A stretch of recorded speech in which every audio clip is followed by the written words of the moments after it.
Abangan sa Biyernes, Haring Balaw Part 12, April 4, 7 p.m. Narito ang trailer.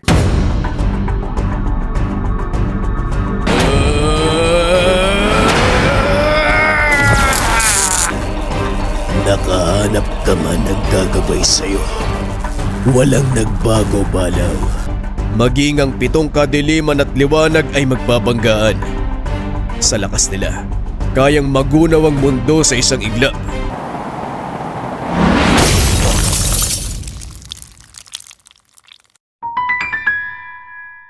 Nga pala mga kabayan, available na for pre-order ang comics ng Haring Balaw Part 13. Ang mapapanood din nyo sa Friday ay Part 12 ng Haring Balaw. Kung gusto nyong mag-advance sa episode 13, pwede nyo nang orderin ng comics sa Shopee. For collectors yan mga kabayan dahil 200 copies lang ang ilalabas. Hindi na uli magpiprint ng comics after ng 200 copies. Kaya darating ang panahon siguradong magmamahal ang comics na yan.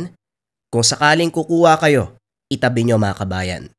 Again, nandyan sa gilid ng screen pwede kayo mag-order ng comics. Ulitin ko mga kabayan, 200 pieces lang ang episode 13 ng Haring Balaw. Ang kwentong matutunghayan nyo ngayon ay tungkol sa lason. Kapag tinapik ka, tapikin mo pabalik.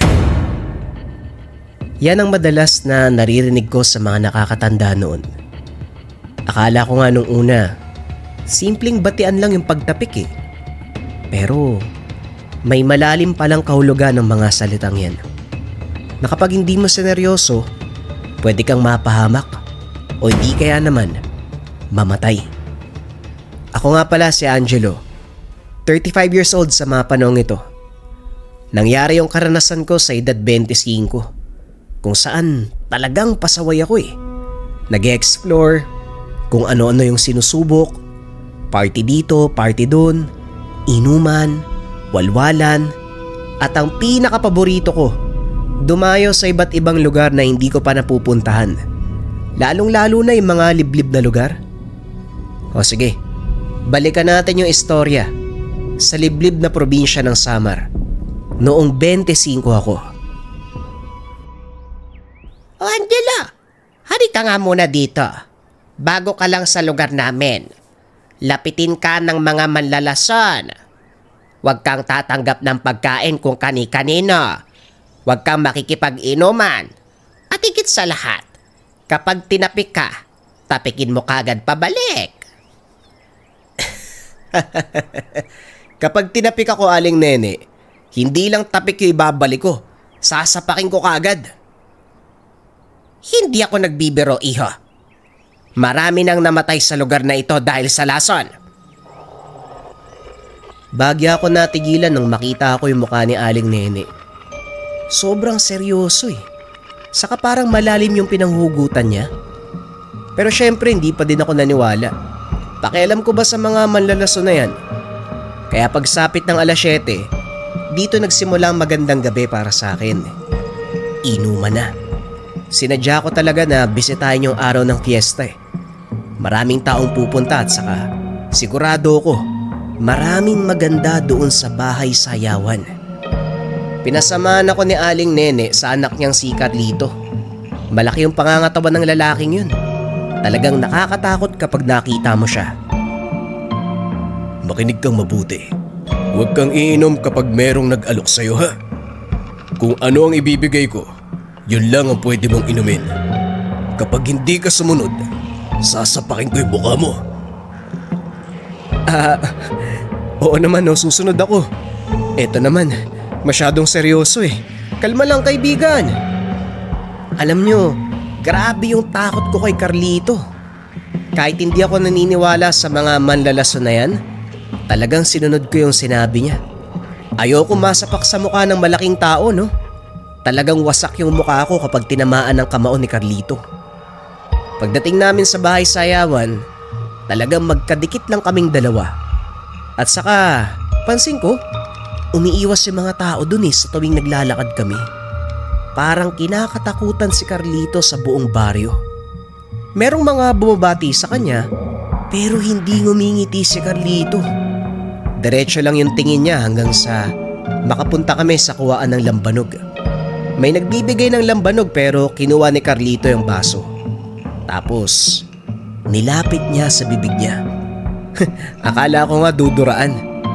Akala ko malakas mang trip eh. Pero meron siyang kung anong binubulong doon sa baso.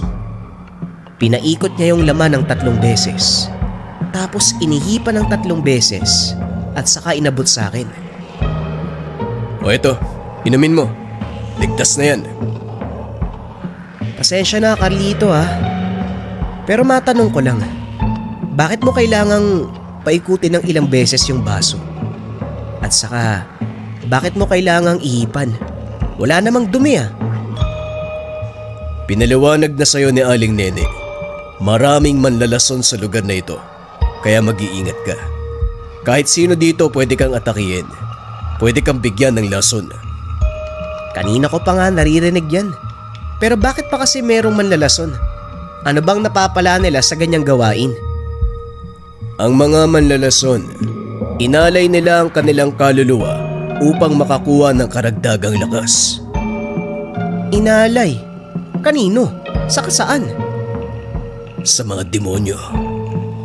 Nangingi sila ng karagdagang lakas sa itim na maiga upang magamit ito sa bagay na nanaisin nila.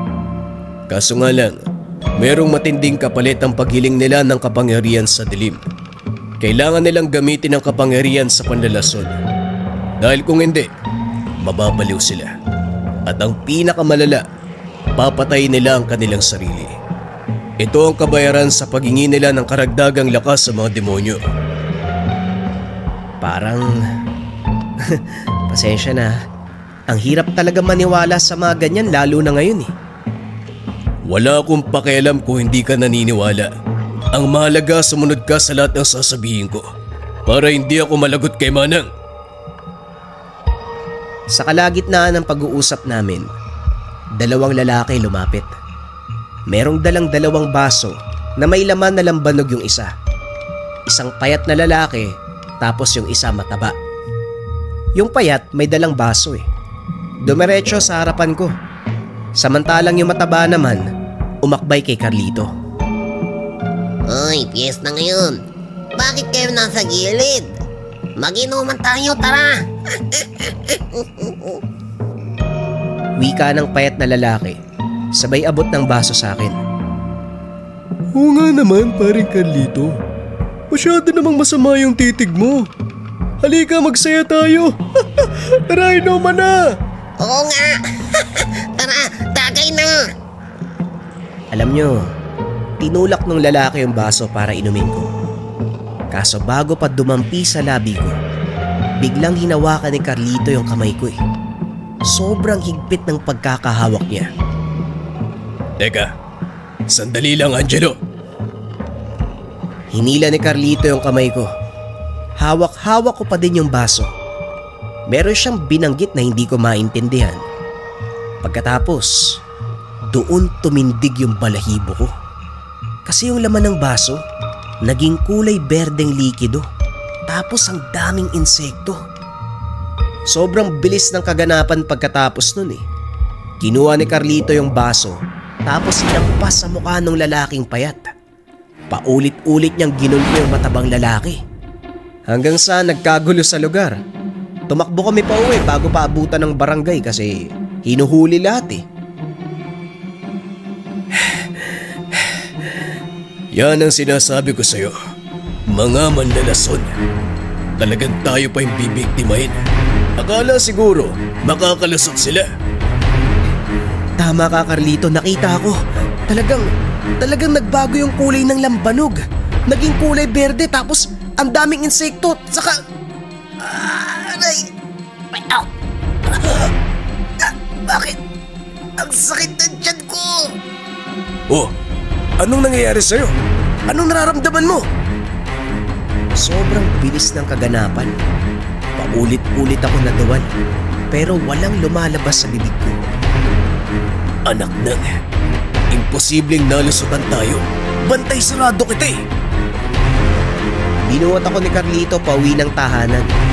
Sobrang nataranta si Aling Nene nung nakita niya ako. Alam niya kasi na biktima ako ng lason eh. Ang sabi ko sa'yo, bantayan mo. Ano ba kasing pinagagawa mo? Binantayan ko po yan. Napaaway pa nga ako eh. Nagsindi ng kung anong halamang gamot si Aling Nene. Tapos meron siyang mga pausok. Parang kumakanta siya eh. Ang sabi, engkantasyon daw ang tawag doon. Pero nakakagulat talaga kasi habang ginagawa niya yung engkantasyon, dito sumuka na ako ng sumuka. Sobrang daming berdeng likido. Tapos iba't ibang uri ng insekto. Hanggang sa yun, nawalan na ako ng malay sa sobrang pagod. Pagkagising, doon pinaliwanag ni Aling Nene ang lahat. Kayong mga taga Maynila, basta merong itsura ang babae, hindi kayo makapagpigil. Kaya ayan, nalusutan ka. Si Beverly, ang pinakamalakas na manlalason dito. Hindi na ako nagsalita nun. Malaking tanong para sa akin kung paanong nalaman ni Aling Nene. Huwag ka na magpalusot ha. Kayang alamin ni Aling Nene ang lahat. Habang nakikipagbugbugan ako, pasimple kang nilapitan ng babae, di ba? Kunwari natatakot, yumaka pa sa'yo. Tuwang-tuwa ka naman. Nung pabalik na ako, hinalikan ka sa pisngi, di ba? Tapos tinapik ka. Pero hindi mo tinapik pabalik. Kaya yan, biktima ka ng lason. Talagang wala na ako nasabi pagkatapos. Kasi totoo lahat ang sinabi nila eh. Umamin na din si Beverly at humingi ng tawad. Buong buhay ko, hindi ko makakalimutan kung gaano kasakit mabiktima ng manlalason. Talagang babaliktad yung sikmura mo. Talagang mababaliw ka sa sobrang sakit. Sana nakatulong sa inyo yung kwento. Makinig kayo sa lokal kapag bago kayo sa lugar. At higit sa lahat, mag-ingat ka sa tapik. Kasi baka mabiktima ka ng lason eh. Pero kayo ba? May karanasan ba kayo sa lason?